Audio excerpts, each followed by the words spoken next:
Kawan-kawan, di antara puluhan dokumen rahasia Pentagon yang bocor, adalah terungkapnya laporan bahwa China telah menguji beragam rudal di persenjataan yang mampu menembus pertahanan daratan Amerika Serikat. Meskipun dokumen yang bocor lebih banyak mengungkap perang Rusia-Ukraina, tetapi dokumen-dokumen rahasia tersebut juga mengungkapkan secara signifikan tentang risiko keamanan yang ditimbulkan oleh China kepada Amerika. Salah satu isi dokumen menjelaskan bahwa China telah setuju untuk memasok senjata mematikan ke Rusia secara diam-diam, namun yang paling mengejutkan adalah tes rahasia ICBM Dongfeng DF-27 yang tidak dipublikasikan oleh Tiongkok maupun oleh Amerika Serikat.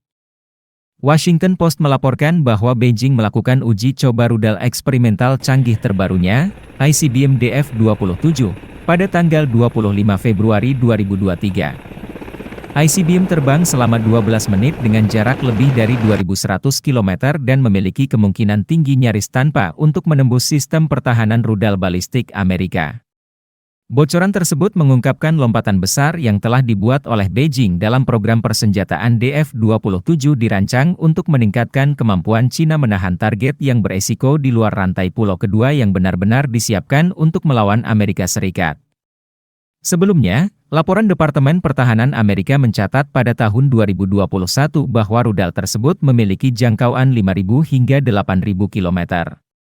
Itu berarti DF-27 dapat mencapai target apapun di Asia Timur, Asia Tenggara, dan sebagian besar Pasifik, termasuk Guam tempat pangkalan militer Amerika yang strategis.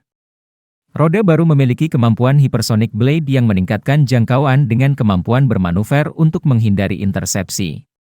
Meskipun rincian tentang persenjataan terbaru masih langka, beberapa laporan telah mengidentifikasi DF-27 sebagai senjata nuklir strategis generasi ketiga China yang sama dahsyatnya dengan DF-41. Laporan tersebut juga mencatat bahwa jangkauan 4.500 sampai 7.000 km DF-27 sebanding dengan DF-4 atau DF-4A. Uji coba ini sebenarnya bukan tes persenjataan China pertama yang meresahkan Amerika Serikat.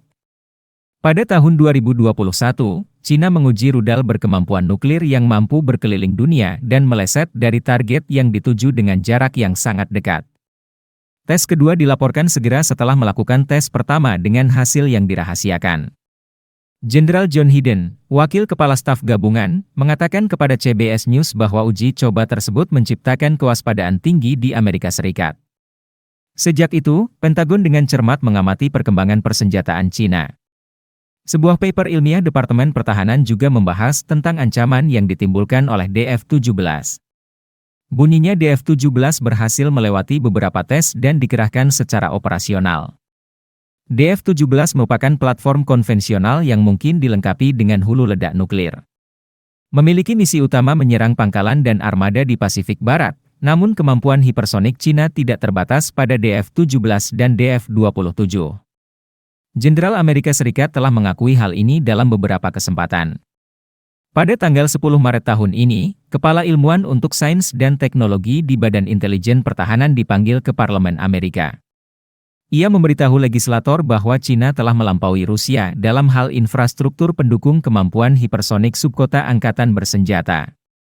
Di parlemen, mendengar kesaksian dari Tol Freester, kepala ilmuwan dan analisis DI mengklaim bahwa China telah membuat langkah signifikan dalam menciptakan teknologi konvensional dan bersenjata nuklir melalui investasi yang sangat intensif dan terfokus. Selain DF-27 dan DF-17, China yang memiliki rudal balistik antar benua DF-41 yang dilengkapi kendaraan luncur hipersonik. Rudal DF-41 memiliki jangkauan operasional lebih dari 14.000 km dan dilaporkan dapat membawa sekitar nuklir yang dapat ditargetkan secara independen serta mampu menyerang area manapun di muka bumi. China juga menggunakan rudal hipersonik anti kapal YJ-21 yang dapat mencapai target dengan kecepatan 3.400 meter per detik setelah menempuh kecepatan Mach 6 selama seluruh lintasannya. Kemudian, pada masa 10 dengan kecepatan terminalnya, rudal hipersonik anti kapal China lebih berbahaya karena komandan senior Amerika Serikat percaya bahwa rudal dapat mencapai target yang bergerak. Rudal dapat melakukan manuver dinamis saat masuk kembali ke atmosfer, memungkinkan mereka menyerang kapal besar selama fase terminal penerbangan. Ini membuat rudal tersebut dijuluki sebagai pembunuh kapal induk. Ancaman tersebut diperburuk oleh fakta bahwa Amerika Serikat atau sekutunya saat ini tidak memiliki pertahanan yang kredibel terhadap rudal hipersonik Cina. Jauh lebih sulit untuk mencegah turdali hipersonik karena mereka bergerak dengan kecepatan yang belum pernah terjadi sebelumnya dan dapat dikemudikan. Selain itu, Amerika tertinggal di belakang Cina karena belum mampu mengembangkan rudal hipersonik. Setelah serangkaian pengujiannya gagal, Washington baru-baru ini memutuskan untuk meninggalkan program rudal AGM-183 sehingga dapat fokus pada senjata hipersonik lain yang masih dalam pengembangan. Kesenjangan yang signifikan dalam kemampuan hipersonik antara kedua musuh telah membuat Amerika Serikat hanya duduk dan menonton ancaman yang ditimbulkan oleh rudal hipersonik jarak jauh Beijing. Diperparah dengan meningkatnya ketegangan terkait masalah Taiwan, Cina baru-baru ini mensimulasikan latihan militer yang mengelilingi Taiwan, dan kemudian menyimpulkan bahwa mereka siap untuk berperang. Pakar militer dan beberapa personil Amerika Serikat telah memperingatkan bahwa konflik antara dua militer raksasa mungkin akan terjadi. Dengan latar belakang tersebut, rudal hipersonik jarak jauh Cina semua tipe dapat mengancam beberapa aset militer strategis Amerika Serikat.